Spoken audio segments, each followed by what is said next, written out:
Those who survived Waverly's decimating flooding The water was gushing in. don't need reminders of the trauma. We tried to block the doors and it wasn't working.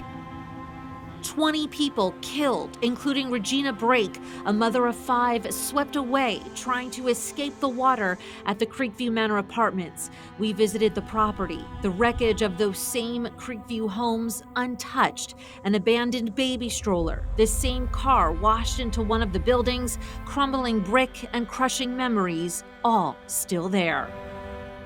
Whenever you drive by this particular apartment complex, what goes through your mind? Disrespect.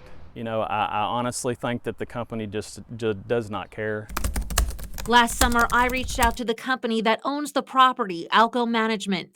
Alco said the apartments are a loss, and back then they were still waiting on HUD, the Department of Housing and Urban Development, to approve either selling or demolishing the property.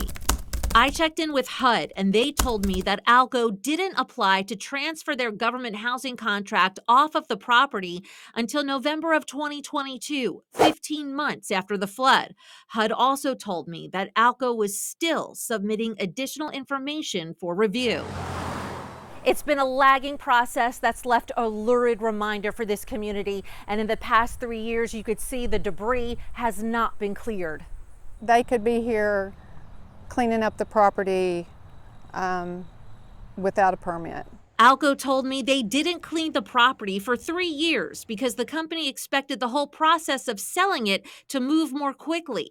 HUD told me transfer applications can take time, especially if more information is needed. In Alco's case, it was. Finally, in January of this year, HUD approved the transfer, the whole process taking more than a year. Alco could now sell the property, and it did, after another 8 months. A group of investors led by Nashville-based contractor Dean Baxter closed on the Creekview Manor Apartments in early August. Nothing that is insurmountable. Baxter tells me the apartments can be saved. Before purchasing it, we had a structural engineer go over all the buildings thoroughly. They're readily repairable. The structural condition is really not that bad. He wants to rebuild the units with central air, unlike before, and tenants with Section 8 vouchers will again be accepted. But before the new is brought in, the old must be hauled out, and that starts this week. We will be having dumpsters come out this week to start cleaning out the debris. And clearing out somber memories, according to Waverly Mayor Buddy Frazier. We felt like the community would heal a lot faster when they don't see that site, and that's been a very slow process.